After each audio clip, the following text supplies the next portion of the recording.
একজন মানুষ, কোনো বড় ইবাদত নেই, কোনো বিশাল দান নেই, তবুও সরাসরি জান্নাতে চলে গেল। কি ছিল তার সেই একটি কাজ?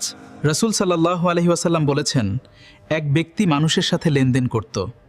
বড় আলেম নয়, ধনী মানুষও নয়, কিন্তু তার একটা অভ্যাস ছিল একেবারেই আলাদা। যখন কেউ ঋণ শোধ করতে পারত না, সে রাগ করত না, চাপ দিত না, বরং বলতো, ওকে ছেড়ে দাও, হয়তো আল্লাহ আমাদেরও ক্ষমা করবেন।